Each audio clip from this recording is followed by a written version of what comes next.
The irony is I have way more viewers today on YouTube than I ever had on television. I thought YouTube was less. The biggest barrier to me in my early days of YouTube was I spent about 20 years in TV, radio, and all of a sudden you're just another time slot. My customer on television was the sponsors. On YouTube, what do you care? Who's going to judge us? I'm not a big fan of fake it till you make it. I'm a big fan of... Well, Steve Dotto, welcome to Brimming with Wisdom. My first cup is a New Kirkland, actually Ethiopian coffee. Well, I just have an Americano that I made up earlier. It's with an Italian roast. Licenza, I think, is the beans, but they're pretty good. You had years of experience in traditional media. How did you rationalize at that moment that you were going to go YouTube? And did you ever have a moment where you kind of felt like, gosh, I'm just too old for YouTube. I don't fit in. I never felt I was too old until much later when people started to talk to me about the fact that I was unique, that I was successful on YouTube at my age. What did happen was I spent about 20 years in traditional media. I did a TV show here in Canada, and then I had a radio program, and I did newspapers. The landscape changed in broadcast, and where in Canada, prior to me stopping doing the TV show and kind of switching over to the online space, is we had a real consolidation of all of the media companies. Consequently, relationships became non-factor. I definitely recognized the energy was going away from broadcast television. It was just too expensive to produce TV for a kind of appointment type viewing or things that when you couldn't view content on demand. The biggest barrier to me in my early days of YouTube was my own attitude. I thought YouTube was less. I was on TV. I don't think you're unusual for that. Yeah, well, I did, and consequently, I didn't take it as seriously as I could have, as I should have probably. And had I taken it a little bit more seriously at the beginning, I think that maybe my trajectory would have been a lot different. But there was an ego there. I'm sure movie actors, when they go to television, think that going to a smaller screen is less. And certainly as a TV personality going to YouTube, I was thinking it was less. But the irony is I have way more viewers today on YouTube than I ever had on television. I'm not a local name the same way I was. I don't get necessarily recognized on the street the same, but I get recognized everywhere by a very small percentage of the people now because YouTube is, of course, ubiquitous. So you kind of went from being just another time slot to making YouTube an anytime slot, which amplified your reach, I guess. It amplified the reach, and it also kind of democratized the opportunities. When I did television, it was expensive. In the YouTube environment, I don't have the same constraints. Because while I had to go where the budgets were back in the day, now I can go where the curiosity is, where you can tell the stories, you can answer people's questions. And so my customer on television was not the network, not the viewer, it was the sponsors, people who paid the freight. On YouTube, my customer is the viewers, is the people who watch the videos. And that is a profound shift, and it was very liberating for me. It took all it brought back a lot of joy because I could tell stories that people were interested in. I could answer questions that people were interested in. I wasn't serving this other master, this other customer. Almost sounds like you could be more authentic. Oh yeah, for sure. Yeah, just more transparent for sure. So can you describe a time when your broadcast experience helped you, or maybe the opposite, challenged you when you first started creating your YouTube content? I think my broadcast experience as a performer, being able to record content and be able to tell a story, I was always good at that, and that's always been kind of you do one of those exercises and you talk about what your superpower is. My superpower has always been to communicate complex ideas and make them easy to understand. That's what I'm good at. So I could do that on television, but when you're building TV, you're concerned about everything. You're concerned about a flare of light on your glasses, so you stop shooting and you relight so that you don't have a flare on your glasses. The amount of concern that we have over the minutia of how content is presented on television is, I was in that environment, and I hired people to tell me what to do. So I had directors and lighting directors and, all these people who basically told me where to stand, told me how to look. And they determined what the final outcome was going to look like, what the product was going to look like. Now, I certainly had a say in it, but I listened to them. I was good at listening to them. When I came to doing YouTube, it took me a long time to recognize that all of that extra, that the story was what was most important, that the relationship, building trust, because of the intimacy of YouTube. People don't think about how intimate YouTube is, or, the online space is. There's a difference between, even though physically it might look the same as, you're on TV or you're on a screen here, except on YouTube, there's a profound difference that people have to understand. When you're watching TV, you're being served for the most part. I mean, you do choose a show to watch, you destination view, but you're being served the content. When you watch a YouTube video, you go with intent. You say, I want to learn how to do this, or I'm going to go watch Doug do this. I'm going to watch Doug's podcast. And you click on it and you select it.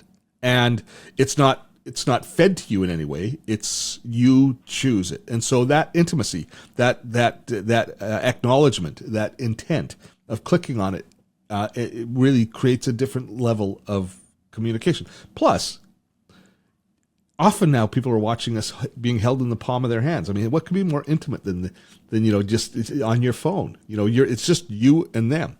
So we need to recognize that there's an additional opportunity for relationship building, to build trust, and all of those things that are kind of crucial to success online that YouTube serves. So my mistake was I saw YouTube as a broadcast platform at the beginning. I didn't realize what intent meant.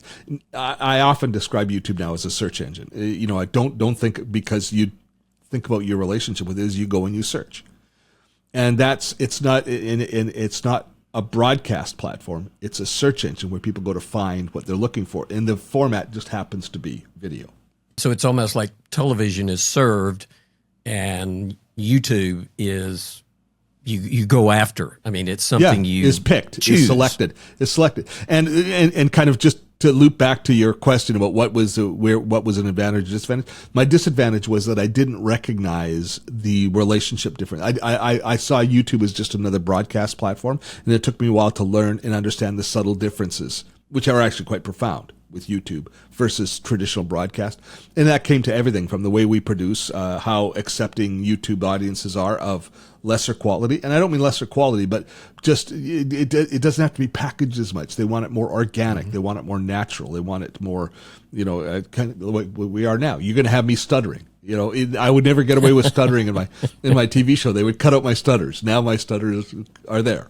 And because it doesn't bother anybody. Steve, is it analogous? You and I both can remember televisions when they didn't have remote controls. And I understand that television changed profoundly when the remote control became just commonplace. So my question is, we probably don't disagree on that. Was YouTube somewhat analogous to the change when remote controls hit TVs to when all of a sudden the driver now is the user? Yeah, it's not just YouTube, but the social platforms. I mean, you have no commitment to anything, as far as what you're watching. The term channel surfing came up right now, right? Term channel surfing. Now they call it doom scrolling, right? Where you just literally go boom, boom, boom, boom, and you go until you find something, and it's triggering an ADHD type response that our attention span is incredibly limited. And us as content creators, we then have to recognize that our content has to be packaged in an entirely different way. Today, if you want, you have to get right to the meat of the matter now, especially in a feed-based media where you can move on to the next one. YouTube has a little bit of advantage that you have to select it and you're not scrolling by the same way as you are in a Facebook or an Instagram or a TikTok, but But nevertheless, you've got to engage the audience right away. Today, I'm going to tell you how to do this. You came here to learn this. Yes, let me show you. Let's get into it. None of this. Hi, I'm Steve. It's so good to see you today. And I'm a fun guy that's really old. People aren't going to wait for that. No. I know Justin Brown, I've asked him more than once, how long does the video on YouTube needs to be? And he says, no longer than it has to be. Mm-hmm. Yeah. How long is a piece of string? Yeah. So, Steve, we've kind of talked about the mind shift that YouTube enables a whole new perspective, maybe for our generation, as to how we might create content. So a lot of people over 40, they go, I'm just not sure I can start now. I probably missed the opportunity. And it appears, if you're not young and beautiful, that you don't belong on YouTube. What was your mindset when you started, and how can others shift their thinking if that's indeed not true? Anybody who's concerned and look at YouTube as scary or something that they can't participate in, I question whether or not they have that desire to remain relevant. And everybody doesn't have to have that desire, right? A lot of people can be I'm looking forward to retirement. I'm looking forward to a quiet life, a contemplative life. I'm looking forward to that sort of thing, or to taking care of the grandkids, or what have you. And that's great for them. But if you are, and for those people, we shouldn't be telling them that they have to take on YouTube, because it's not what they want. It's not what they're going to be good at. But if you're like me, and maybe you, where you want to be a player, you want to be a participant, relevance is really important, and being a contributing member of the broader society. Well, then you've got to recognize that the world's changed, and the business and the economic world that we grew up in is different, and the rules that we played by in our skill set has to get modified in order to participate in this new space. And this new space is a social space. And YouTube is just one of the tools. It's just one of the corners in the city of all these social spaces that you've got to figure out if you want to do business in. And if it makes sense, and YouTube has so many, I'm sure you cover off a lot of the advantages that YouTube has, which are profound. As far as dealing in different social platforms in this day and age, I think YouTube is the most democratic network to deal with. The rules are there. Their leadership is the most stable. It just fits the best for so many of our for many of our purposes. If you want to participate in that world, well, then you've got to learn it. And so quit your damn whining. It's once you get in the pool, the water's not bad. Well, yeah, but if the pool is full of young people, you might feel out of place. And that's really my question is, are we going to look as out of place as a bunch of teenagers in a pool and we get in it versus a pool that is more democratic? What do you think? Okay, what do you care? Who's going to judge us? So you get in the pool and we're a bunch of dad bods, right? And there's a bunch of 20-somethings. Yeah, they're going to look at us like we're freaks, but I don't care what they think. I care what you think, right? Yeah, you're my market. But people would worry, are they going to drain the pool because we got in it, or actually the pool? Let's not say the pool. It's the ocean. There's lots of room. The size of the market is vast. You don't have to worry about about not having a place. People worry about being judged. The reason people don't want to go there is they say people are going to laugh at me, people are going to think I'm stupid, people are going to criticize me, and I'm too fragile to take that criticism. Now, I know I sound very not very sympathetic, worrying about your fragile ego. But seriously, you've got to take a step back, and you're not that precious. We've all been criticized in the past before, and we've survived it. The thing about being a Gen X or a boomer, people over 50, is shit's happened in our lives. We've survived so much already, right? The reason that we're good at what we do, the reason that we have a lot of potential is we've made our mistakes. We've had the bad stuff happen to us, and we've overcome it, and we're still here, right? There's that song, that Broadway song, I'm Still Here, right? You know, all of this has happened. I've been through that. I've been through the relationship things. I've been through the raising of kids things. I've been through the business success and the business failure and the disappointment. I've been through being backstabbed by people at work or having been blindsided by things. I've survived it, and I'm still here, and I've still got the desire to be productive, to be a factor. So, you know, get on with it at that point there. We've been through, nothing's worse is going to happen to you on YouTube than what you've experienced. High school was way worse. I got to tell you, high school was way worse. Well, I like that analogy, and I also like how you turned around mine with the pool full of teenagers. Yeah. That it's really an ocean, and I think you're saying that YouTube is as big as the ocean. And sure, if the teenagers are all hanging out on this beach, there's a bunch of over 40s or our place that's on another beach. And I got to tell you, it's a two-way street. You know, they might look at us and laugh at us, but I look at them and go, what a bunch of idiots. When are they going to grow up? Right? We judge them too. They don't care. So why should we care? I mean, I know I'm making light of it. And I know for a lot of people, it is a major concern, but take the message, you know, and I don't want to minimize people's anxieties and those sorts of things. But seriously, you know, if you take a step back, we tend to get too, you know, kind of focused on the immediacy and things that when you stop and really think about it are irrational concerns. It's just like comments, right? When people are going to always focus on the negative comments. I'm sure you've done stuff on this before.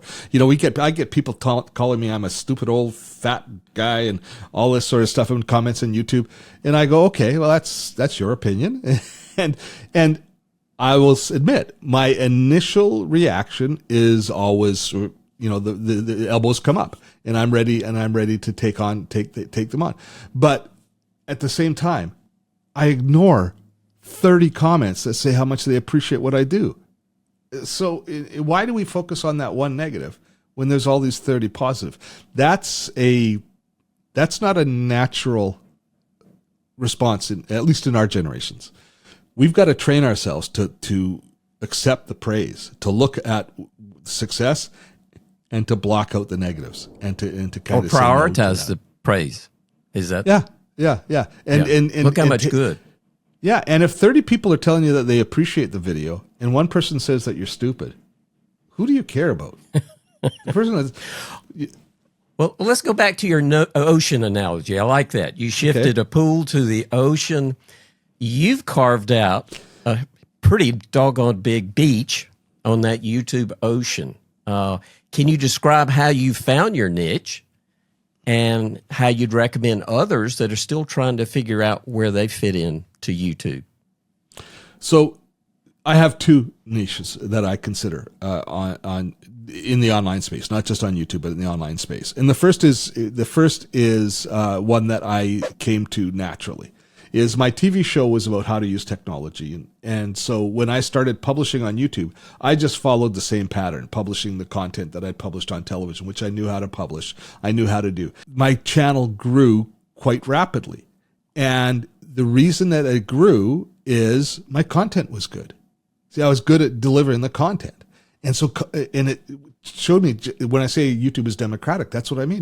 There was no, I didn't have any advantage. Where I grew, where my business grew. Or maybe more importantly, you had no disadvantage. Yeah, there was none. There was none, absolutely. Yeah. But it grew, and what I was good at, my strengths, were amplified. YouTube recognized them, and they caused it to grow universally as opposed to just in Canada. So I had assumed that it would be just primarily Canadian growth, but that gave me tremendous confidence that if I produce good content, I'm going to be successful on YouTube.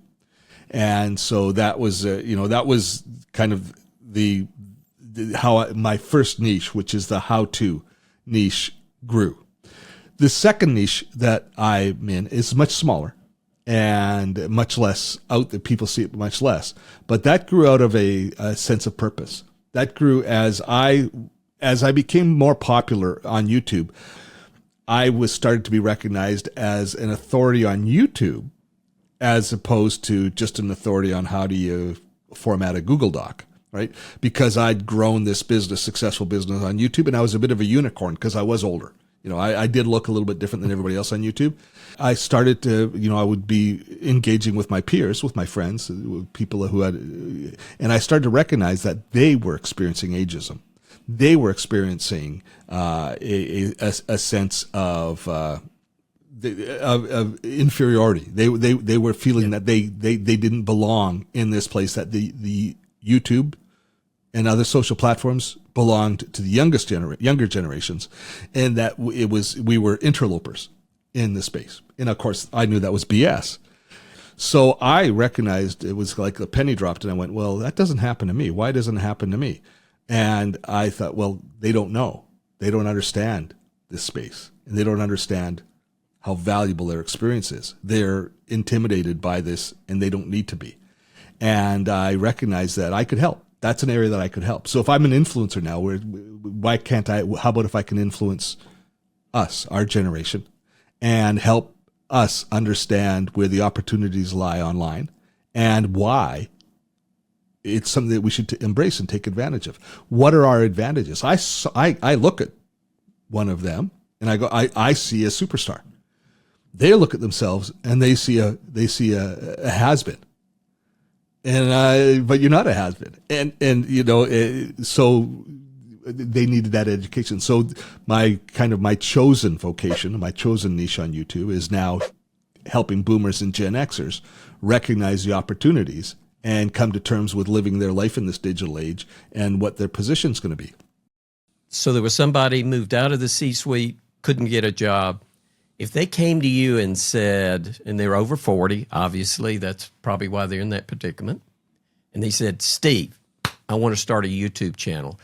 And you said that they just didn't understand it. What is it they didn't understand? Well, they didn't understand the value of their experience, and they didn't understand how to build a platform.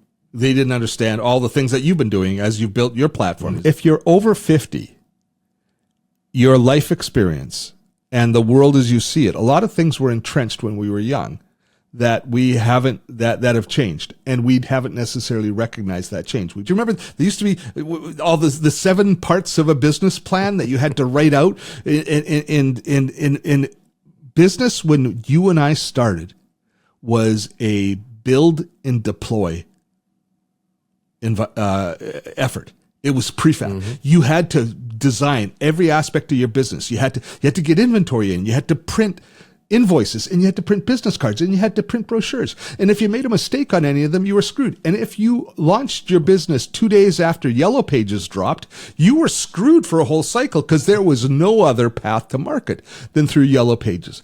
And you had to know what your market was and what your customers were and what they were going to buy before you opened your doors, because you had all of this 6 months of planning that went into it before you opened your business. And it was no wonder a huge percentage of businesses failed. So somebody coming out of the C-suite, that's their experience. Mm-hmm. But they don't recognize that our model today is totally different. Our model today is seed and grow. The internet has changed everything. You can start a business. You don't need all that infrastructure. You just need to plant an idea. And it can be a blog post. It can be a social post saying, here's something that I'm thinking about doing. I'm thinking about holding a webinar on this topic. And then inviting people to come and see it, and then listening to them, and then hearing what they are interested in, and saying, I'm thinking about offering myself as a consultant. What do you think of this idea? And having them say, well, we're not too interested in that, but we might be interested in this. So you pivot. So you plant a seed, you water it a bit, you see if it grows, and if it doesn't grow, you pivot, and you pivot, and you pivot. And so you take this path to success, as opposed to this, this defined playbook that you have to follow, and you have to stay within the kind of the railroad tracks of where your business is going. But instead, we wander around till we find success. And as long as we're clear-minded about it, and we have reasonable objectives, it's not a question of if you're going to succeed. It's when, if you follow that path. And we do that by engaging in a dialogue. We don't have to build a business in a vacuum and have it complete before we release it.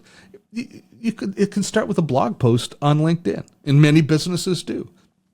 And in fact, my Gray Wave, my community, which supports baby boomers and Gen Xers, all started out of a single webinar I did, which I did back in the day, where I said, does YouTube not like old people or something? I can't remember what the title was, but I was asking, is YouTube ageist? Because why aren't there more creators that look like me?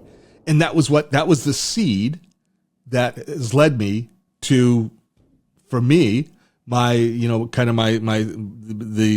direction that I'm going to take for the rest of my career. It's now been 6 years that I've been on this path of working with boomers and Gen Xers. And I imagine I'll be doing that for the rest of my career. And that's a very different space than just teaching people how to format spreadsheets in Google Sheets. That's actually my next question, because I really want to know how you find that niche. I mean, how's that discovery process? Because it sounds like it's very iterative. It's one of the hardest things. It's one of the hardest things. I do a boot camp called the Building Your Online Business Boot Camp, where I take people through, I take our generations through, and I teach them what an online business is. Now, discovering your niche is a challenge, and it's one that sometimes I've had people go through the course 3 times, and the penny drops on the 3rd or the 4th time through. It's not easy, because your niche, where you are going to build your business, build your channel, build your podcast, build your product, pretty much come from any genesis. A lot of people are traditionalists. They're going to do what they did before. And for them, it's a fairly straightforward path. They know their industry, they know their business, and hopefully with a little bit of workshopping, they can take a step back. And what do we teach people? We teach people to solve pain, right? So what are the challenges that people in your industry have? And how can you solve that pain? And if you can create an answer for the problems they have, you've got a business. Because you've got all of the empathy going forward, and you can build trust because they recognize that you know what's happening and you understand the challenges they're facing. So trust gets built immediately, and then you have a solution. You have an actual thing that you can sell, which is going to solve a problem for people. And so that's a fairly straightforward path. But many of us are going to take a more circuitous route. So when you're trying to discover whether that video or that blog post or that LinkedIn thing, you have to make them. So it's essentially, you're saying, take a lot of low-cost probes and see what sticks? Sure. Yeah, throw it at the wall and see what sticks. Every post that we have doesn't necessarily have to be in service of, our final destination. When we're dating, every date didn't have to end up being our wife or our partner, right? Right? Yep. Some people you just have fun with, right? Yeah. And you discover what you like. You discover what you're interested in. So if you're interested in something that's happening right now, if you're interested in AI, but you realize that it's not something that you're all that interested in or that you have that much insight in from the post, then you can start talking about something else. Or you post about it, and all of a sudden people are saying, yeah, that's a really good question. And so you start answering questions, and you start engaging in dialogue, and your imagination starts firing. That's how, the seeds, they're seeds that are planted. We're not planting trees that are already full grown. We're planting a seed, and we're going to nurture it and water it and grow it. And we're going to, so it's going to take time for those seeds to evolve into full-blown ideas. So having some patience, and I think people just stress a lot. They stress, they worry. And I get it. If you know that you want to do something, or even worse, you know that you have to do something because you're going to require the income, and you don't know what that looks like. Tough. That's a pretty lonely and scary place. And you want some answers, and you want them now. But nobody's going to give you those answers now. It sounds like to find that niche, you've got to be somewhat playful and flexible, spontaneous, just have fun with it. And at some point, maybe you'll strike a balance between what you find is fun and your audience responds to. And it might not be fun. But you are right. You have to be flexible. I mean, if you're dealing with a serious topic, we've got people who deal with grief, right, in our community. Yeah. They help. They're not playful. They're not having fun with it, but okay, they are. But they are being flexible. Yeah, and open-minded. And Doug, my favorite business book is Marcus Sheridan's "They Ask, You Answer," because for creators. For anybody that's going to build their platform on shows, If you are answering people's questions and creating a platform for them to ask more questions, that is the absolute recipe for success. Because if you can build a small community and then listen to what their concerns are and then respond and answer their concerns, that is a dialogue which builds, which, as far as I'm concerned, all of us that are successful build our platforms that way, whether we know it or not. And Marcus has just codified it, saying this is the process that you go through. When they ask, you answer. So you find the questions, answer the questions, and that's how you start building. I've been doing this long enough, and you've been doing it much longer. I know if you're not enjoying what you're doing, you'll quit. So what is that matchup that when you find that niche and your audience responds to it, you're going to live with it until you quit? It's success, right? It's making a difference. If you feel you're making a difference in your constituents' lives, you're going to stick with it. None of us have the energy to push out into a vacuum. If there's no resistance coming back, we don't know whether or not it's doing any good or not. And that's one of the big terrifying aspects of publishing on YouTube, this big vast thing. So you put a video out there and you're not getting anything back, so you don't know whether it's that was a problem with podcasting prior to YouTube starting to take on podcasting.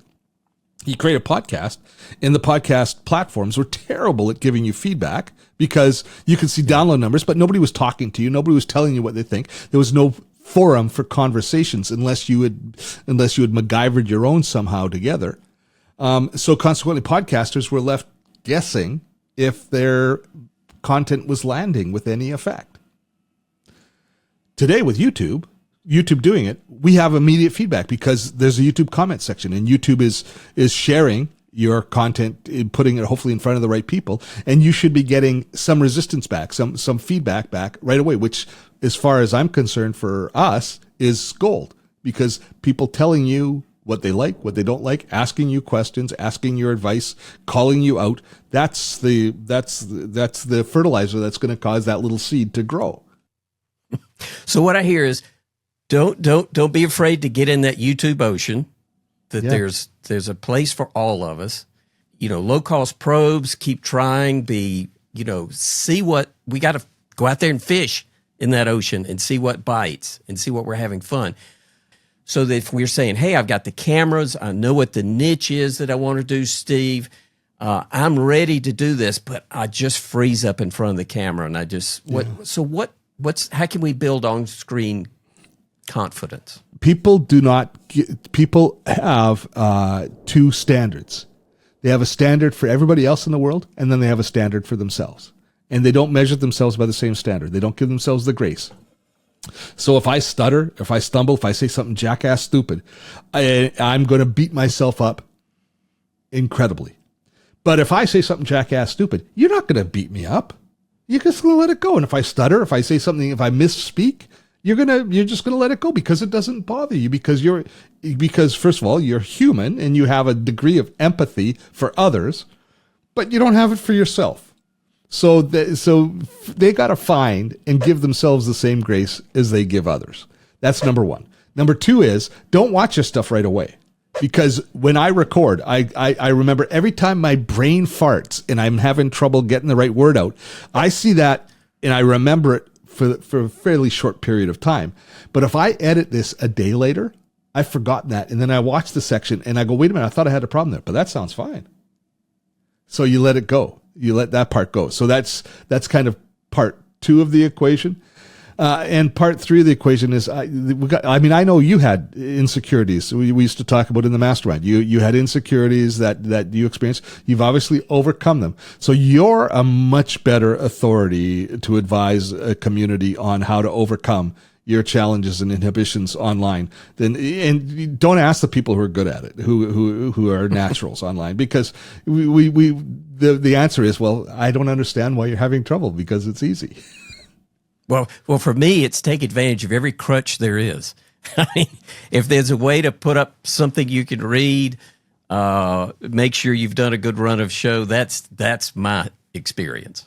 Yeah. And also, having done it, every show that you do, that you put on, you get, your skin gets a little thicker and your confidence grows a little bit, right? so that you're much more relaxed.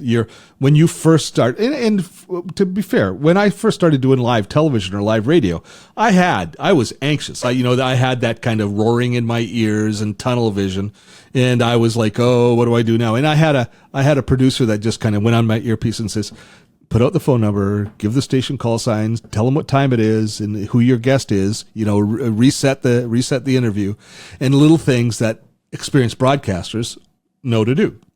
2 or 3 shows in, I started to recognize, I'm worried about what time it is. It's 5:15 and I'm talking with my good buddy Doug about YouTube. So Doug, and so you'd reset like that, and that gives you the pause, and you recognize it in professionals. Mm-hmm. You can, if you've had to sit this side of the mic, and then you see somebody on the other side of the mic that's good at what they're doing, you go, oh, and you recognize that it's just mechanisms that they put in place, and that's experience, learning what mechanisms are going to work. I've always heard your first 100 YouTubes are just going to be terrible. So you might as well just get them made so you can get your 101 and 102 that start to really click. Do you agree with that? I don't know what the number is, but yeah, could be. You are going to improve, and you're going to improve, and you're going to find your footing, and you're going to find your voice. Yeah. But for God's sakes, trust.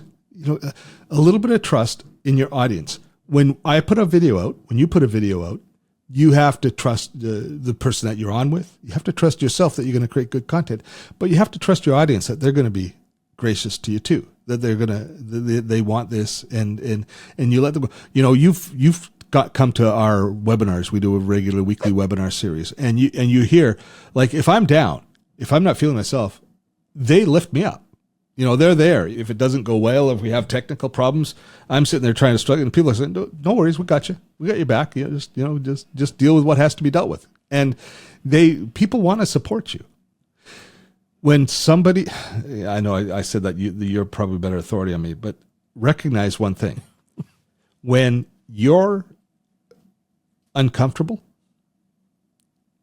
the audience isn't judging you for the challenge you're having. The audience is empathizing with you feeling uneasy, and that's why they feel uneasy. Is we're empathetic when we're watching. So if you see somebody who's crashing and burning on stage, on camera, you go, oh, the poor person. You're not saying, oh, that idiot, which is what they're thinking. Oh, I'm such a freaking idiot. They're thinking, oh, it's okay, Steve. Just take a deep breath. It's fine. We can wait for a second for you to gather your thoughts to get on. It humanizes you. And it's endearing is what I've heard some people say. They want to say, see how he reacts in an emergency. Yeah. Because one of the things about we're on so much that people feel they know me. Yeah. And they do, because this is me. This is an amplified version of me that you're getting right now, but this is what my friends get. This is what my wife gets. She doesn't necessarily like it all the time, but this is what she gets. So but if you are genuine, people want that, and they're looking for that. And Doug, in this day and age, with AI just pop, this humanity, this being real, is going to have increased importance and increased value. Written content that can be generated easily by AI, it's going to diminish in value. Synchronous, an interview with a real person that you put up forward, a video, that is going to just increase in value. This is why YouTube, with all of this, the talk of these other platforms, YouTube, which very much requires, or it's very difficult to incorporate a lot of AI into without being very obvious. That's where it becomes an advantage. People desire the H to H, the human to human. They don't like having H to M, human to machine. They want H to H. And so that's just increased in value. That's our superpower, is this authenticity and that awkwardness on camera. Yeah. And that engenders the most valuable commodity online, which is trust. If you can build trust, you've got a business. Well, you talked about pivoting, and that's my next point. And you've also mentioned your podcast, and you had it, I think, 4 years ago, and then you stopped, which I was stunned at that you stopped. So what changed that all of a sudden made now the time to resurrect what was a great podcast at the time? Yeah. I burned out.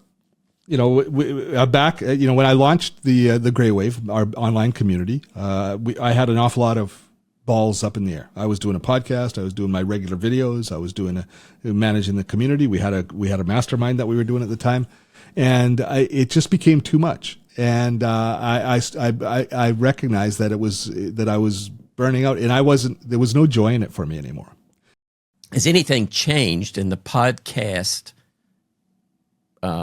infrastructure that makes now a good time? Yeah, YouTube.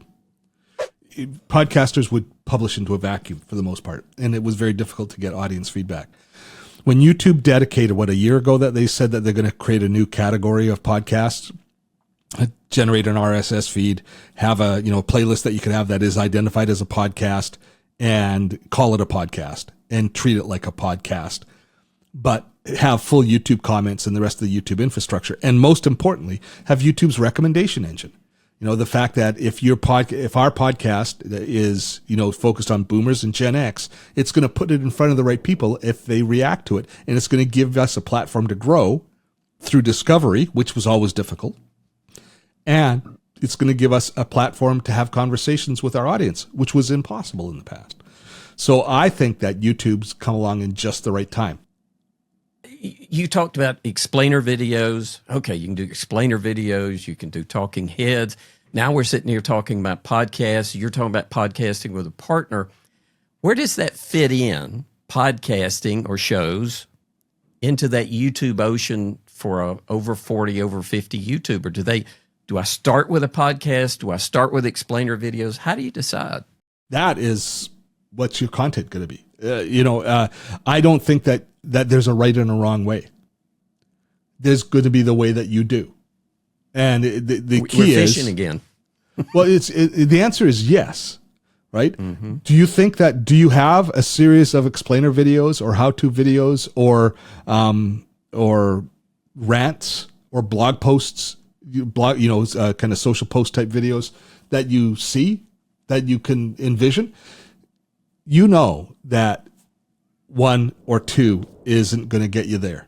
That you have to publish consistently, and building a rhythm is essential to generate some momentum, to get the conversation going, to get you moving in the right direction. And so you have to choose whatever you're going to publish. It's not, I have an idea for a podcast. I want to interview Steve for this podcast, but then I don't know what I'm going to do after that. It's got to be, I could have Steve, and then I could have Doug, and then I could have Vivica on, and we could talk about this, and then we could move it into this space, and it'd be great if we could talk about health as well, and we could talk a little bit about money, and then but we're not going to talk about politics, but maybe we're going to have to talk about politics. So, that's another channel. Yeah, but exactly. So do you have a breadth of content? Or, wow, I want to do, I'm planning a little kind of a stepping back into doing a little bit more of the how-to videos. And I recognize that Google Meet has become a really, really popular. It used to be just Zoom, but Google's really picked up their socks. So I'm going to say, I'm going to do a whole series of videos on Meet. But so immediately I can see, I can do this video, and I can do this video, and I can do this video. And so it's worthwhile, as opposed to I could do one video on it, and now I got to figure out a whole new topic. No, you want to be able to string stuff together, regardless of which format you decide you're going to go to. So, Steve, I heard you say the theater sort of gave you your mojo back. Your podcast is getting going. Has there been like a momentous point in your podcast, either in the past or just recently, that sort of was a standout moment for over 40 creators? For anybody over the age of 40, recognizing the profound shift that's happening in the social space and in AI's imposition in our lives, and especially now moving into the next phase of the next 6 to 8 months with an election coming in Canada, massive shift in the world order happening, all of us struggling to come to terms with that, and recognizing that all of the information that we're going to be fed is algorithm driven. So understanding the place of the algorithm and where we sit in that equation, I think that is of profound importance. I'm quite anxious. So I'd say that the podcast that I did on understanding the algorithm and understanding the impact that the algorithm is going to have on us, I don't get political in it. I just talk about how it influences us. I think that's going to be. I think that's important. And for our generation, we're still, Boomers and Gen X are still. We still hold the preponderance of the wealth in the world. We're starting to lose legislative control, and we're starting to lose some of that. Some of the rules and law type controls over the world. But we're still, I think, the most influential, kind of part of society, and we're the most vulnerable to algorithmic-based misinformation, and that's a concern. So that's something that I'm trying to figure out a way to be more of a positive voice there, without stepping into the quagmire, which is political discourse. You have your webinar Wednesdays, and I know I have benefited from those. Are there any of those webinar Wednesdays that is a resource that are coming up where we could understand that algorithm better? We did one a couple of months ago on how to resist fake news and because ultimately you have to understand when something appears especially in your Facebook or Instagram or X feed, you have to understand why it's there. And TikTok, if you're following TikTok, you have to understand why they're serving it to you and recognize just how bespoke the content is that's coming to you. So as we bring it all back home, what I hear is YouTube's a big ocean. We can all find our place to get involved in that ocean, that it isn't just a pool with a bunch of teenagers in it. Mm-hmm. And we need to be playful. We need to find our niches, but understand some we're going to, like fishing, sometimes we're going to catch and sometimes we're not. But if we keep fishing, eventually we're going to get some. But if there was one thing that you were going to leave a over 40, over 50 viewer about starting YouTube, what is that one thing that you would want them to understand as we wrap up here? I think consistency is consistency, not just from a frequency in publishing, which is tremendously important, but a frequency in tone, in message, in a consistency in tone and message, being who you are. I think that authenticity is essential now. And trusting that what you have to offer has value, and trusting your audience and trusting your message, those would be be overarching. If you have to manufacture, if you have to fake it, I'm not a big fan of fake it till you make it. I'm a big fan of being authentic till you're successful, and it's not for everybody. I mean, one of the things that is a danger of kind of this type of messaging is we try and say that everybody should be doing YouTube. Well, everybody shouldn't be doing YouTube. We got to have people that view as well as people that create. But if you are drawn to the creation side, frequency, authenticity, and consistency as far as your messaging and stuff goes, and your attitude and not changing directions on people, that's number one. And number two is pay attention to Marcus Sheridan. They ask, you answer. Listen to what they're asking and reply to those and respond with stuff that your community wants and needs. Well, Steve, this has been fantastic. My cup is empty and yours has probably been empty. And my dog is ready. Are you ready to go, Gilly the goose? There you go. Gilly saying, we're going to go chase a ball. Hello, Gilly.